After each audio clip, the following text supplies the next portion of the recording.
Hello, so I am just going to show this part of it, even though I'm not really sure if this is actually going to work, but I am remaking and restocking my Horseshoe soap, and I have used soap dough to fill in the centers of the flowers and the flower petals.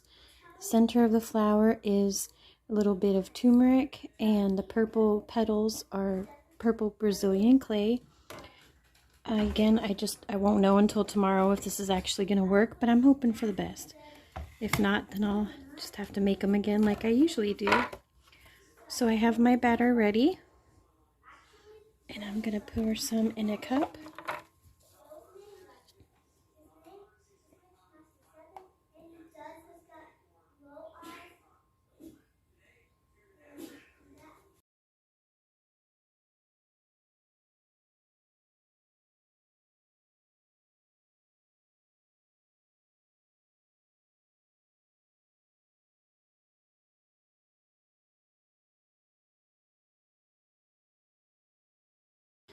Okay, so it is the next day, and I unmolded the horseshoes, and it was funny, half of them, the flowers stayed on when I unmolded them, and then the other half, they were still stuck inside the plastic mold, which was not a big deal because I just popped those into the freezer, and then the flowers popped right out, and then I attached them all with a little bit of the soapy glue, which as always is some of the little crumbs of the soap mixed with really hot distilled water. And you paint it on with a paintbrush, and there you go. So now, as you can see, they have overflow. They need to be trimmed. So I just wanted to show quickly how I do that. Just take a sharp knife and you just kind of go along the edge. This is actually like a lollipop or chocolate mold, and it's just like my signature shape because it's not only a horseshoe but a flower, so I just love it. And that's all I do is just, if it goes into the stick part, you can just cut that right off. Run your knife along the edge and make it smooth, and in between here, that's all there is to it. These are a little sticky still. When you work with these plastic chocolate molds, it always does kind of help to either wait longer to unmold them or just pop them into the freezer. So I have a little tiny piece of a toothpick, and I just want to define the petals in between, since they got a little lost from using soap dough instead. All in all, I mean, there's a little overflow of the orange that I did for the, or I'm sorry, the gold, the yellow that I did for the centers, kind of splooshed out. But that's okay, that makes it more like a real flower. And they're still really pretty like that, and a lot more interesting than just having everything be all white and one color. And I love them. So it looks really pretty. And then these are all ready to make the background of Horseshoe. So I'm ready to make the background for Horseshoe. I have all of my oils and butters melted, but not mixed with the lye water yet for the first time, because I'm going to add the turmeric. Since this is just a one color soap, and you know, usually there are things going on behind the scenes. I usually have to pour like a column mold for another soap or something, so it's very rare that I actually do the whole thing in one color, because usually, like I said, there's something else that I need that I'm pouring off first. So when you have just one of those times where it's just one color, then this is the easiest way to do it. So I have a tablespoon measurement for my organic turmeric, and I'm going to start off with one.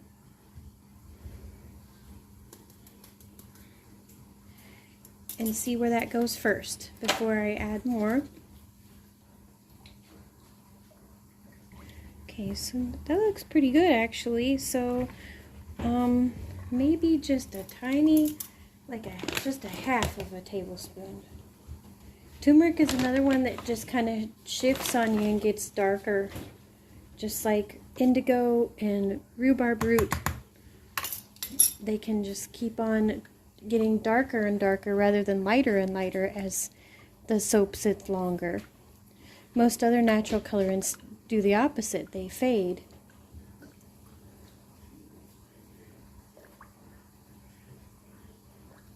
Alright, so that looks good there.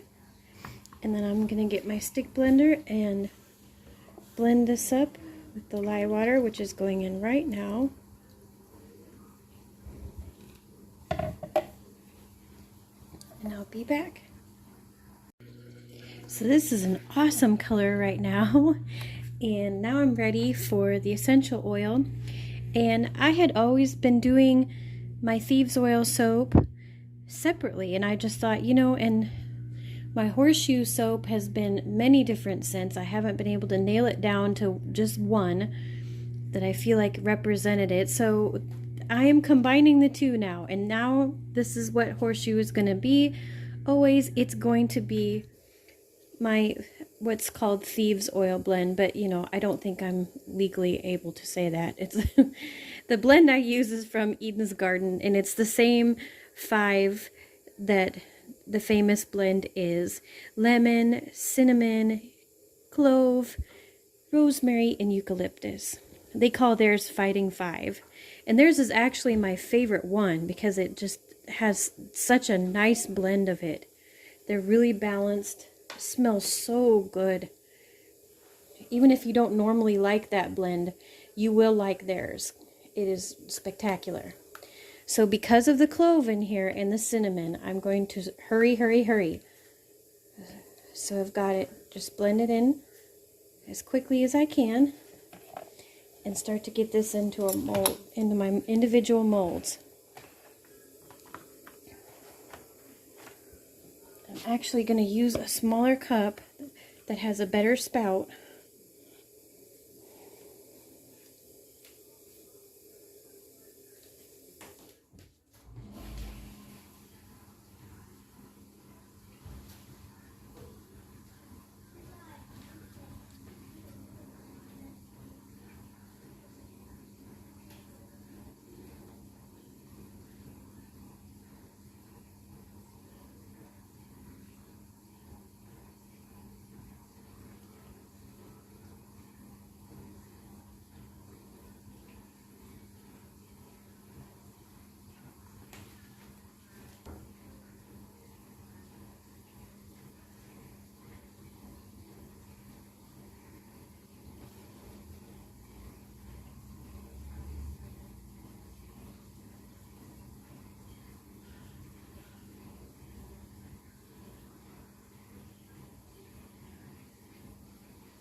So I lost all the footage of putting these on, but I'll be back in the morning to unmold these. So see you then. Hi, so I'm back in the morning. Actually, it's early afternoon, and they are ready.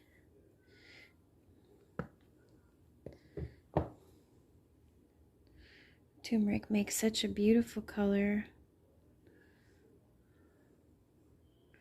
And they smell so good. Even if this wasn't a blend that is very antibacterial, I would still love it. It's very balanced as far as the spicy notes and then like the fresh notes from the lemon and the eucalyptus and the rosemary. It's one of my favorite blends, and it's the best way, I think, to use clove, because clove by itself is quite a handful when you're making soap. I love how the horseshoe turned out this time. It has more character to it.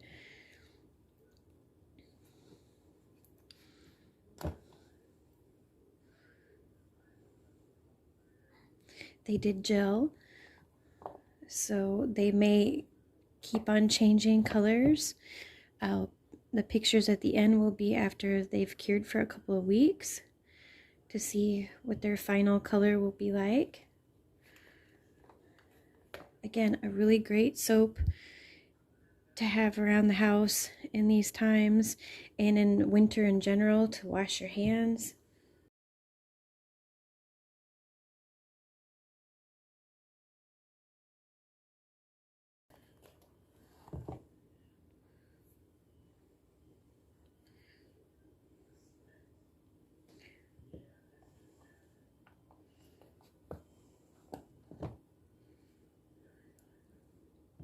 And of course, you know, they had a little overflow, so I'll be taking a knife and kind of making these nice and even.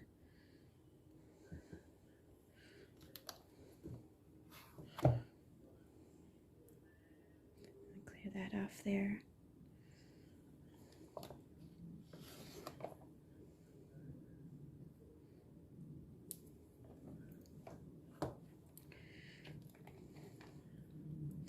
So these will be in the next shop update, which will be the one with all the Valentine gifts as well. I had to do it early, so there's time to buy them before Valentine's Day. So it will be on the full moon on January 17th. These are the little samples. They turned out really cute too. Shop links are listed below, as well as my Instagram, where I always show pictures of things before they come out, so you know what to expect. And please think about subscribing to my channel. I make new designs every month, and even on old favorites like this, they a lot of times get a makeover. A new scent, a new color, something to switch them up. So take care.